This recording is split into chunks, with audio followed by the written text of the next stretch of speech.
The fifth and final week of the Fall 2 high school football season is upon us. Eric Rube from the Providence Journal, the high school beat writer there for them, does a great job covering teams all around the state in the Ocean State, joining us now here for an in-depth look at the playoff picture. We're going to run through all the schools in the entire state from biggest school down to the smallest. Rube, let's start right away in the Power 4 conference. We know all four teams will be in the playoffs, a semifinal and a championship.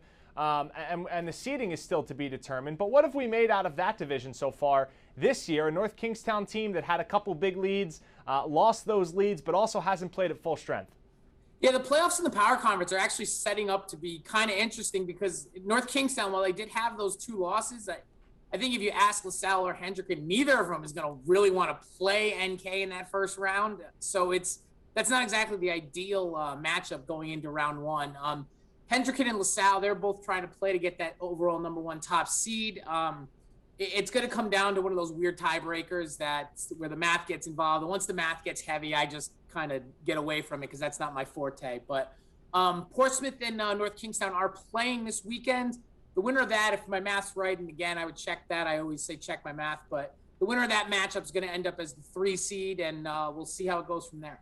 All right, in Division 1A, a game on Saturday at noon at Burrillville between Cumberland and Burrillville. Both teams are 2-0. Those are the two teams that are going to get to the playoffs from that division. But who comes out on top here? And is the number one seed important from this Division 1A division? I think the number one seed is important only from the perspective of the kids. If you want to have that, it's that chance to have that one final home game. It should be a really great matchup. Burrillville's been so strong. They've kind of had this run the last 5 years, going from the lowest division in the state, building up. And, some of their kids told me last time, Burrillville's a football town. This is what we care about. This is what we do.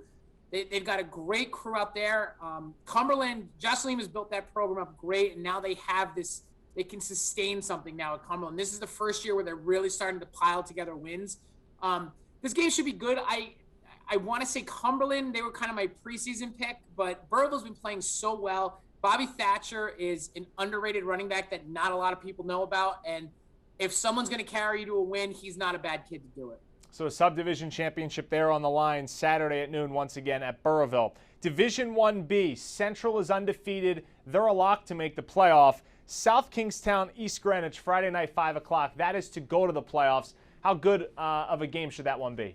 Oh, it should be fantastic. South Kingstown, they were kind of surprising me a little bit over the weekend. They played so hard against Central. Central shut down their run. They put the game on the shoulder of their sophomore quarterback, Cam Holland, who is unbelievable. He's probably going to be one of those kids. You got to watch him the next 2 years. Throws a great ball. He's making some sophomore decisions now, but that's things that are going to get better. It's a really nice look for South Kingstown, knowing that they can throw the ball, because with the Hazard brothers running, that's where they've really been successful.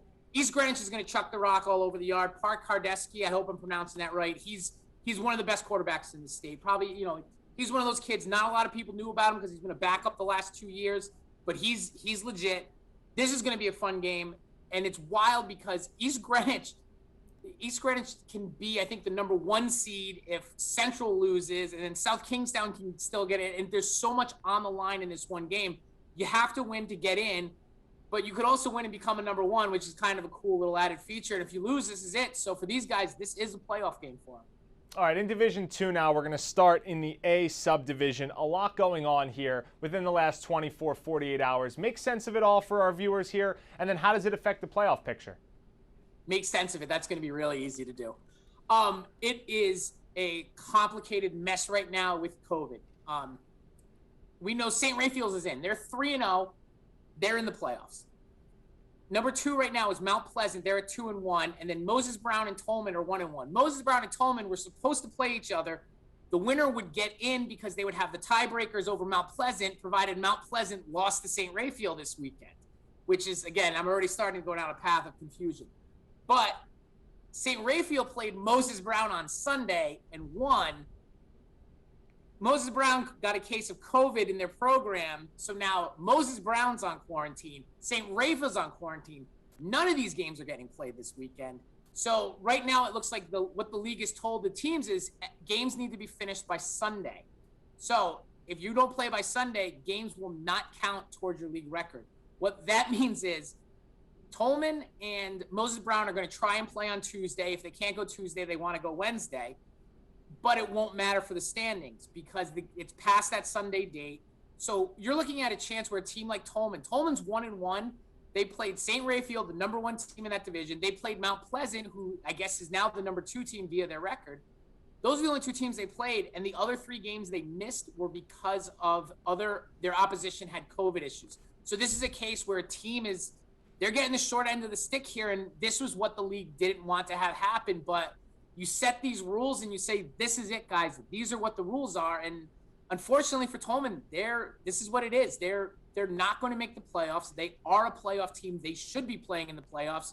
But because they didn't get one more league game, they're not going to get in. On to Division 2B, a little easier to sort out. Another really good game, 6 o'clock at Barrington on Friday night. As of right now, as of this taping, Westerly comes up to Barrington. Winner gets the 1 seed, loser gets the 2. They're both in, but who comes out Friday night? I really like Barrington. They're a little bit bigger. They're a little bit more skilled in their offensive positions, but they have that experience that Westerly doesn't have. That's not to say Westerly isn't good. Westerly's got those hogs up front. Their offensive line is great, works well together, can really grind out games. But Barrington has experience. They've taken their lumps in Division 1. Now they're winning in D2. And I think I talked about him in the preseason with you. Josh Nutter on the defensive line is an animal, and he's going to be someone who's going to wreak havoc in this game. He can take that running attack away from the Bulldogs. I really like Barrington in this one. Division 3, Division 4, all seeding games. Who do you like, in a couple of these games this weekend? And then maybe, who do you see potentially making a run in both of those lower divisions? Division, I got a chance to see Coventry over the weekend. They played North Smithfield, Mount St. Charles, and Coventry looked like they were a team that would probably be a potential playoff team if they were up in Division 2 this year. They're strong from top to bottom, huge. They got just beasts all over the line. Will Turner he's staked his claim as one of the top 3 quarterbacks in the state, and there's really not much anyone can say about it. They're so strong. It's going to be interesting to see if they can maintain that through the playoffs. I think they'll be good going in the finals. Again, the team that they might end up facing is going to be Classical. And well, Classical isn't as big. They aren't as strong. They don't have as many kids. What Classical has is what nobody else in the state has, and that's a Division I running back in Sam Badu and a Division I wide receiver in junior Marquise Buchanan. They can put up points in a hurry. Classical's got to win this weekend to get the number 3 seed. So it should be, it's kind of leaning toward the Super Bowl. The math is there that Johnston could end up being the number 1 seed. They've only played 2 league games. They got a 3rd this weekend. If they go to 3-0 and then something goofy happens with forfeits or whatever, they might be the one, but I don't think that's how it's going to go down. So, but look at Coventry in D3. D4, and with all due respect to Exeter, West Greenwich, Prow, and the Tollgate teams, it's going to be Narragansett and Pontigansett. And Pontigansett's that big, tough team. Narragansett moves quick. It's oil and water with those two.